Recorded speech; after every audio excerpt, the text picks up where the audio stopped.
আসসালামু আলাইকুম, কেমন আছেন সবাই? আশা করি সবাই ভালো আছেন। আমিও ভালো আছি আলহামদুলিল্লাহ। রানুর দিনকাল দেখার জন্য সবাইকে স্বাগতম। তুমিও স্বাগতম জানাও। তুমিও স্বাগতম জানাও রানুকে।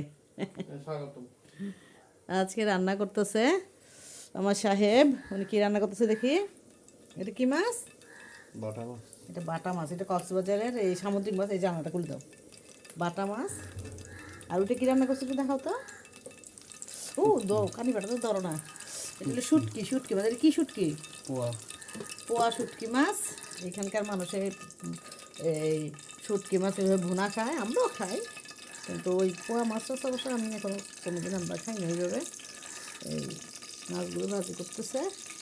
রান্নাবান্নার দায়িত্ব তার উপর। আমি একটু হাতে মেহেদি দিচ্ছি, এই জন্য আমরা বেড়াতে যাব। আমি মেহেদি সবসময় দিই, আমার হাত মেহেদি ছাড়া থাকে না, প্রায়ই আমি মেহেদি দিই। তো এখন যেহেতু সাহেব বাড়িতে আসছে, উনিও রান্না করতে পছন্দ করে, আমারও রান্না খুব ভালো লাগে, সেই জন্য রান্নাটা আমার সাহেব নিজ হাতেই করতেছে। পোকা মাছের শুটকি, শুটকি পোকা মাছের ভুনা। আর এই এটা কি মাছ? বাটা। বাটা মাছের দু পেঁয়াজা করবো আমরা।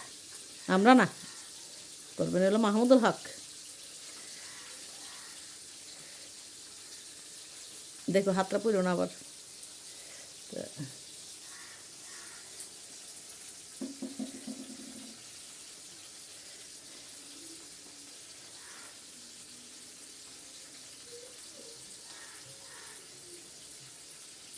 দেখি আমার আমার সিম গাছ আছে, কিন্তু অনেকগুলো ফুল আছে আমার সিম গাছগুলো। যেগুলো বাতি বাতি হয়েছে সিমগুলো পেরে ফেলতে হবে। এই যে বাটা মাছ, সামুদ্রিক মাছ, প্রচুর আয়রনে ভরপুর। এই তোমার শুটকি হয়ে গেছে মনে হয়। ধন্যবাদ দাও শুটকিতে।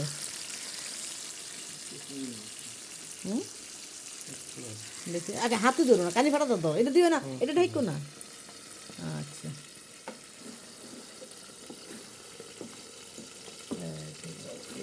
পোকা মাছের শুটকি ভাঙিয়ে গেছে না সব। তেল পানি দিয়ে ভিজে গেছে। আচ্ছা, রান্না বান্না হোক। আমরা এই পর্যায়ে বিদায় নিচ্ছি। আল্লাহ হাফেজ। ভালো থাকবেন সবাই। কী করো লাল কোনো ঠিক দেখ। ঠিক আছে।